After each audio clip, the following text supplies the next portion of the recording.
हरियाणा में पुलिस के करीब 6000 पदों पर जल्द शुरू होने वाली भर्ती प्रक्रिया से पहले ही राज्य सरकार ने भर्ती नियमों में महत्वपूर्ण बदलाव किए हैं। कांस्टेबल और सब इंस्पेक्टर दोनों पदों पर अब एनसीसी प्रमाण पत्र धारकों को अतिरिक्त अंक दिए जाएंगे।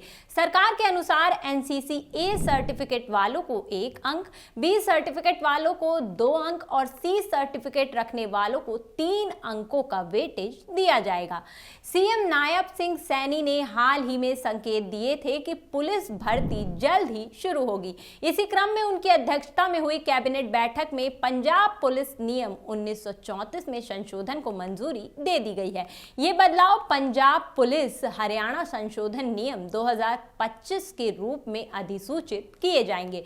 संशोधन के तहत नियम 12 में बदलाव करके ये तय किया गया है कि पीएमटी और पीएसटी पास करने वाले उम्मीदवारों में से विज्ञापित पदों की संख्या के 10 गुना उम्मीदवारों को नॉलेज टेस्ट के लिए बुलाया जाएगा। नॉलेज टेस्ट पूरी तरह ऑब्जेक्टिव टाइप और एमसीक्यू प्रश्नों पर आधारित होगा, जिसमें उम्मीदवारों को 97% वेटेज दिया जाएगा। ये परीक्षा हिंदी और इंग्लिश दोनों भाषाओं में होगी।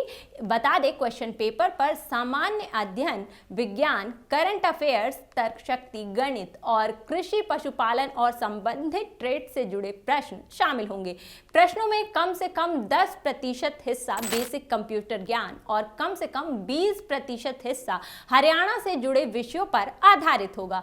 कांस्टेबल के लिए परीक्षा का स्तर 10+2 और सब इंस्पेक्टर के लिए बता दें ग्रेजुएशन का रहेगा। सामान्य श्रेणी के उम्मीदवारों के लिए नॉलेज टेस्ट में 50% अंक अनिवार्य होंगे, जबकि आरक्षित श्रेणी वाले उम्मीदवारों को 10% की छूट दी जाएगी, जिसके तहत उन्हें कम से कम 40% अंक लाने होंगे।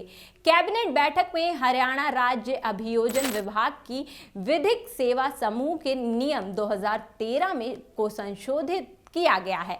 ये बदलाव नए आपराधिक कानून भारतीय नागरिक सुरक्षा संहिता यानी बीएनएसएस 2023 के अनुरूप अभियोजन ढांचे को मजबूत करेगा। बीएनएसएस के अनुसार राज्य और जिला स्तर पर लोक अभियोजकों और अभियोजन निदेशालय में कई नई जिम्मेदारी जोड़ी गई हैं। इन आवश्यकताओं को पूरा करने के लिए राज्य सरकार पहले ही 48 नए पदों को मंजूरी दे चुकी है, जिसमें 24 उप निदेशक और 24 सहायक निदेशक पद शामिल हैं। फिलहाल इस रिपोर्ट में इतना ही। देश दुनिया की तमाम बड़ी खबरों को जानने के लिए देखते रहिए इंडिया न्यूज का डिजिटल प्लेटफॉर्म। धन्यवाद।